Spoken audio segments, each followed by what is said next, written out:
अच्छा, Parkinson's disease ना हमारे पास न्यूरो डिजेनरेटिव डिज़ीज़ है, यानी कि हमारे पास जो है वक्त के साथ साथ ये प्रोग्रेस होती जाती है। अब हमारे पास जो है इसमें जो एज होती है वो हमारे पास 60 होती है, सही है, या 60 या 60 प्लस हमारे पास जो है वो बहुत ज़्यादा मोर प्रोन होते हैं हमारे पास पार्किंसंस डिज़ीज़ से।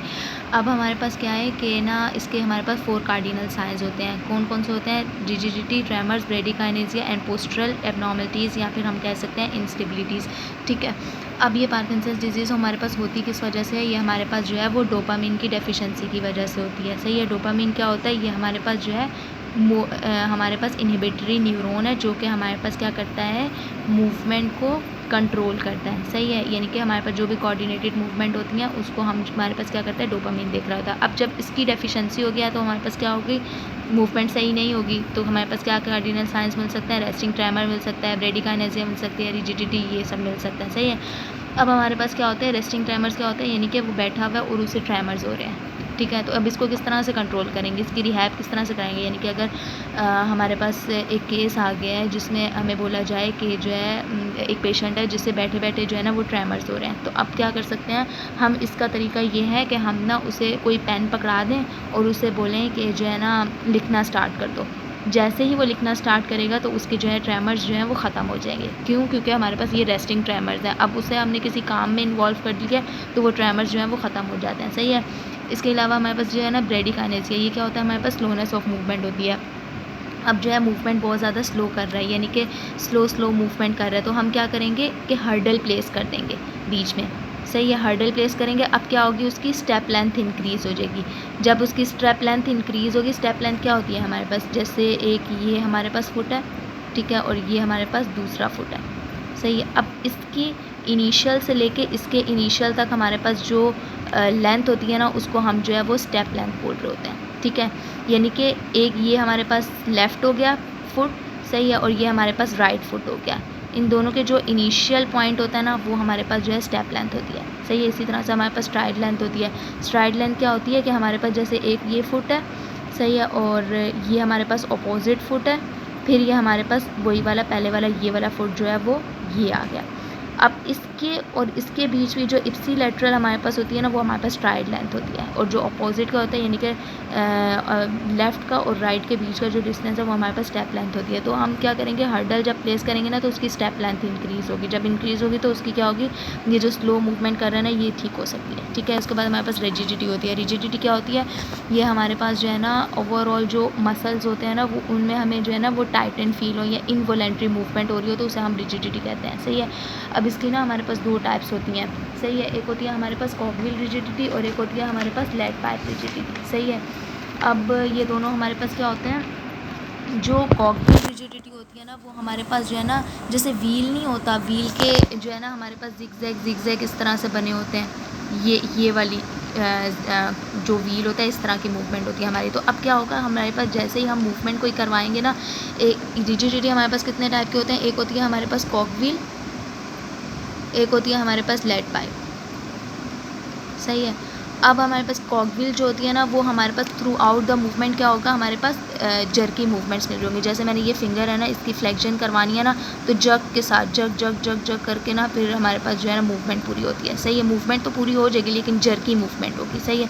और जो ये हमारे पास लेड पाइप होता है ना इसमें हमारे pass through out the movement जो है वो हमारे पास ओवरऑल रेजिस्टेंस मिल रही होती है, ठीक है। तो ये इसकी दो हमारे पास टाइप्स फर्दर होती हैं।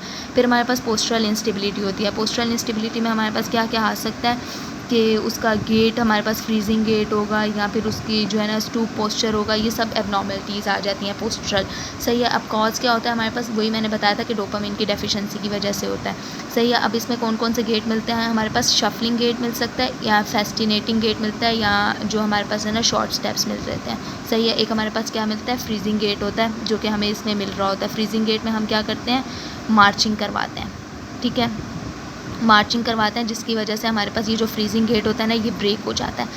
इसके अलावा हमारे पास जो है ना स्टूप पोस्चर मिलेगा, सही है। और हमारे पास जो है ना आर्म स्विंग्स जब चलते हैं ना हम, तो हमारे आर्म्स जो हैं वो थोड़े थोड़े स्विंग हो रहे होते हैं ना, लेकिन जो पार्किंसन का पेशेंट होगा ना उसमें हमारे पास बिल्कुल भी आर्म स्विंगिंग जो है ना वो नहीं मिल रही होगी। सही है। उसका फेस जो है ना बिल्कुल मास्क लाइक होगा। कैसे मतलब, उसके फेशियल एक्सप्रेशन ही नहीं होगी, कोई उसके फेस में कोई एक्सप्रेशन ही नहीं होगा। जैसे हम लोग हंसते हैं या फिर सैड होते हैं तो हमारा कोई फेस की एक्सप्रेशन होता है ना, उसके कोई एक्सप्रेशन नहीं होंगे पार्किंसन के पेशेंट के। ठीक है।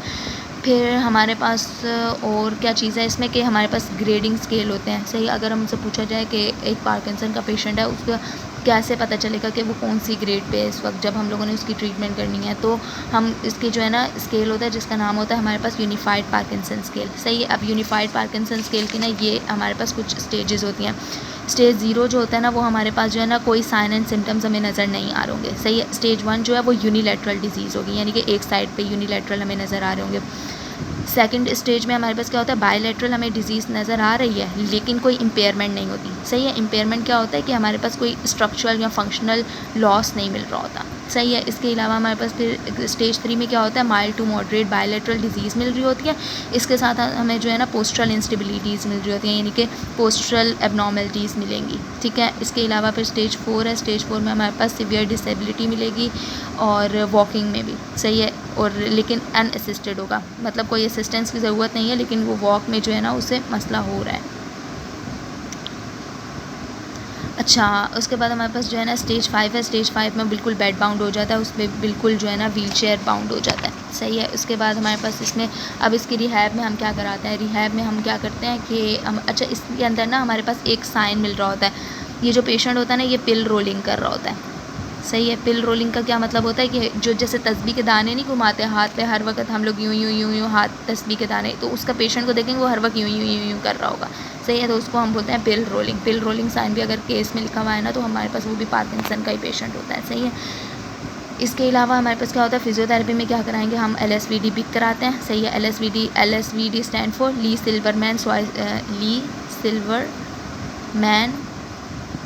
Voice treatment. तो ये अक्सर पूछा जाता है कि वाइवा में कि इसका फुल फॉर्म क्या है। सही है। ये हमारे पास इसके प्रॉपर पूरे स्टेप्स हैं, तो इसकी वीडियो देख लेना। और बाकी हमारे पास जो है ना इसके अलावा और हमारे पास जो जो गेट होते हैं जैसे फ्रीजिंग गेट है उसके लिए हम मार्चिंग कराएंगे।